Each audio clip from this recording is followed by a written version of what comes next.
Welcome back. This is part 3 of Congress for AP Government. This set of notes is all about powers, the types of powers that Congress has. Earlier in the course, we have talked about individual powers, Article 1, Section 8, powers of the Congress, but this is going to be a little different categorization of powers. So first and foremost, we need to talk about that we categorize congressional powers as legislative powers, and this is all powers and actions that impact the creation of statutory law. So anything about the creation would be a legislative power for Congress. And then executive power would be all powers and actions that impact the execution of statutory law. So what are things that Congress can do that affects the execution, the enforcement of the laws? Diplomatic power is another category that we look at, and this is all powers and actions that impact and relate to foreign policy. You then have military power, and this is all powers and actions that impact regulation and use of the military. So what can Congress do in relation to the military? And then finally, judicial powers. Powers and actions that impact the interpretation and application of statutory law. So when we look at this, what falls under legislative power is going to be their main function. Okay, the main function, like if we're talking separation of powers, legislative power is their specialized area. But because we have checks and balances, they have these other powers that fall into other categories, which is the executive, diplomatic, military, and judicial, which would be kind of those checks on the other branches.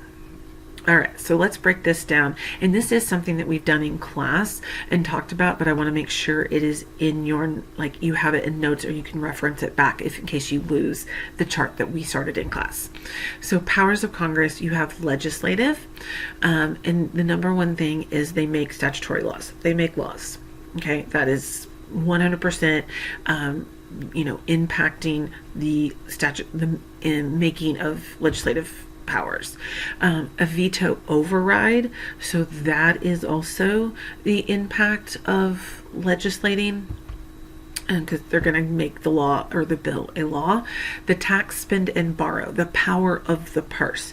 You always have to think, when you're thinking about what can Congress do, yep, they can pass a law, but they also have the power of the purse. How can they control actions of other parts of the government? Through money, because they control the money. Ratify treaties, this is the Senate, because treaties have the weight and effect of law in the United States. And then they elect offices, they make internal rules, they expel members. All of that is going to impact legislative statutory laws. Now, powers of Congress, the executive. So what powers does Congress have that are going to impact executive, the enforcement of statutory law, which is executive power? They get to set up the structure of the executive branch. So what agencies do they have? What agencies are umbrellaed under other agencies or nested within?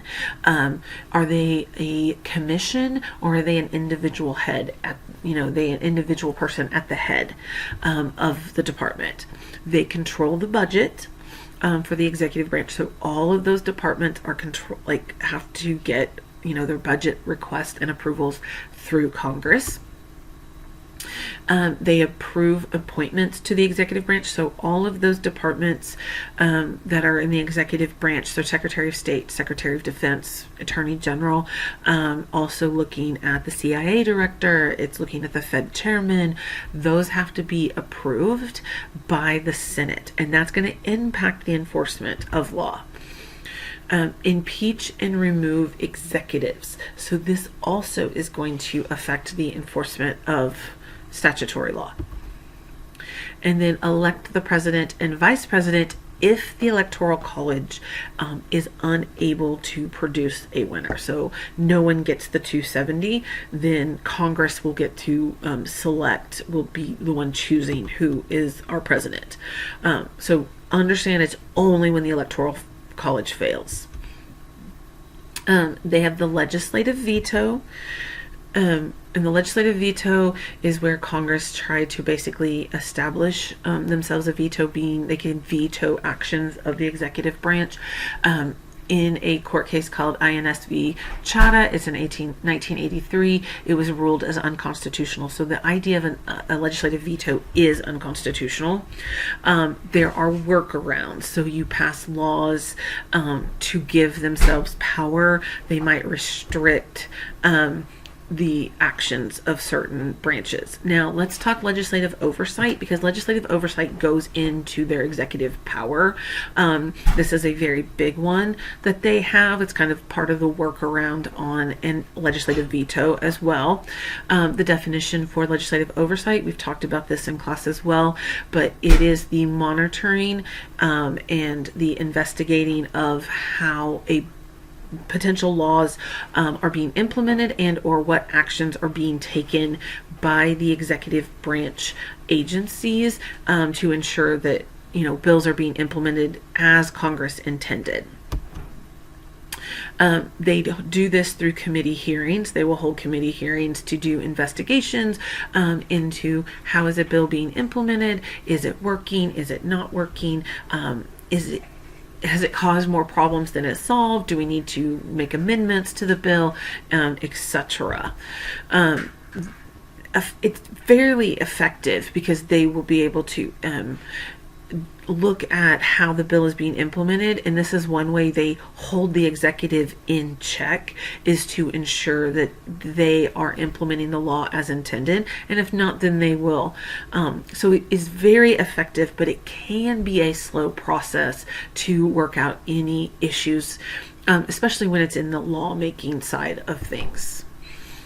Now, tools for legislative oversight, it's going to be in executive powers. Okay.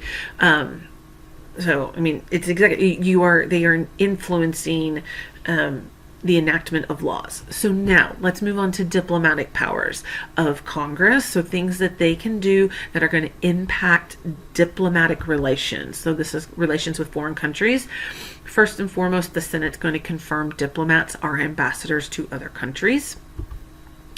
So envoys, so they might do an envoy to a foreign country or a multiple foreign countries. So it'd be like a, foreign policy tour type of deal. Kennedy did a couple of those type of things. Eisenhower did as well. Confirm appointments to the State Department. So the State Department is our foreign policy area. So not only are we going to confirm the Secretary of State, but any undersecretaries as well. Within that, and then they're going to ratify treaties, and you're going to need 2/3 of the Senate to approve of that treaty, but treaties have the weight of law. Okay. And then if there is some sort of executive agreement, we haven't really talked about executive agreement. Executive agreements are similar to treaties, except technically they're getting around Congress. So an executive agreement is an agreement between the executive, the president, and say the president of other countries together. And they come to some sort of agreement, and the agreement is in effect as long as the president who agreed to it is still in office, or their predecessor continues to agree to it. So at any moment, it can fall apart. A great example of this is under President Trump. He removed the United States. He ended the executive agreement that President Obama entered into for the Paris Climate Accords, and as well as the Iran nuclear deal. Sometimes, though, with executive agreements, Congress is going to have to change the law. So we might agree to things, but then Congress is going to have to come along and agree to change the law to make that agreement applicable and workable. NAFTA is an example of this. So North American Free Trade Agreement, it was an executive agreement with Mexico and Canada, but Congress had to come and pass some laws, especially when it came to the trade, to make some changes to actually have that law work within existing law. Okay, and then we have the powers of Congress. This is military. They can declare war, which clearly impacts the military in that case. Authorization for the use of military force, it gets abbreviated down to AUMF. This is kind of what the new declaration of war is, and it is what we have used, what Congress has used since the Korean War. So they are authorizing the use of military force. It's not an official declaration of war, but it opens up money for military use. They control the military budget, so that is going to be a very powerful influence on what the military does, even though the president is commander-in-chief. They confirm civilian leadership, so it was very important to the Founding Fathers that our leadership, our military leadership, was civilian. The Senate has to approve this. All appointments, all nominations have to be approved through the Senate, 2/3 confirmation. But they are going to, the civilian leadership on the military was very important to kind of have a separation and try to prevent a military takeover. So what type of leadership are we talking about? Secretary of Defense, Secretary of the Air Force, Secretary of the Navy, Secretary of the Army are all civilian leadership positions. They confirm military offices, Senate as well, because again, any nomination goes through the Senate, and they make rules for the military. So they will establish what are the laws that are considered military laws, because they do have different like rules and regulations that military has to follow that everyday civilians do not. They're established by Congress. And of course, ratifying treaties, because oftentimes treaties are going to end war. And so ratifying treaties is also a military as well as a diplomatic power. And then of course the draft. So the draft, we do not currently have a draft law. Congress can pass a draft law, and it will set the parameters on who can be drafted, who gets exempt from being drafted, those sorts of things, if we ever have to have one in the future. And then powers of Congress, judicial. So what powers do Congress have that's going to impact the interpretation and application of the statutory law? First off, they establish the judiciary. That is established in Article 3, that the Supreme Court is created, and then any other courts created by Congress. So the structure of the judiciary. Right now we have 94 district courts, and we have 13 circuit courts with one Supreme Court.